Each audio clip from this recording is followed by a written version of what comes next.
உயிர் வரம். இந்த கருவை கலைத்து விடுங்கள் என்று இந்திரா சொன்னபோது ஏன் என்று கேட்டாள் டாக்டர் ஜெயந்தி. அதையேத்தான் நானும் கேட்கிறேன் டாக்டர். ஆனால் பதில் சொல்ல மறுக்கிறாள். ஆனால் கருவை கலைக்க வேண்டும் என்கிறாள் என்றான் ராஜ். அவர்களுக்கு மணமாகி 5 ஆண்டுகள் வரையில் குழந்தை ஏதும் பிறக்கவில்லை. எனவே அனாதை விடுதியில் ஒரு குழந்தையை தத்தெடுத்து வளர்த்து வந்தனர். 2 ஆண்டுகள் ஆகியிருக்கும். இப்போது கரு உண்டாகி இருக்கிறாள் இந்திரா. வளர்ப்பு குழந்தையின் மீது பாசமழை பொழிந்து வந்தாள்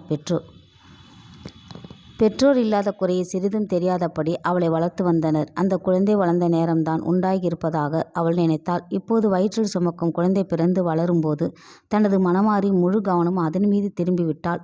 வளர்ப்பு குழந்தை மனம் உடைந்து தான் மீண்டும் அனாதையாகிவிட்டது போன்ற பிரமையில் தத்தளித்து விடுமோ என நினைத்துதான் தனது சொந்த குழந்தையை அபார்ஷன் செய்வதில் தீவிரமாக இருந்தாள் இந்திரா. இந்த கருவினை டாக்டரிடம் வெளிப்படையாக சொன்னபோது அதுவரை அமைதியாக இருந்த டாக்டர் ஜெயந்தி, இதோ பார் இந்திரா, நீ நினைப்பது சராசரி மனித மனங்களுக்கு உரிய பயம். அது பயம் என்பதை விட இலகிய மனதின் பலவீனம் என்றால் பொருத்தமாக இருக்கும்.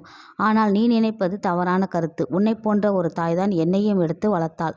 இன்னமும் பெற்ற குழந்தையை விட என் மீது தான் பாசம் அதிகம் காட்டுகிறாள். காரணம் என்ன தெரியுமா?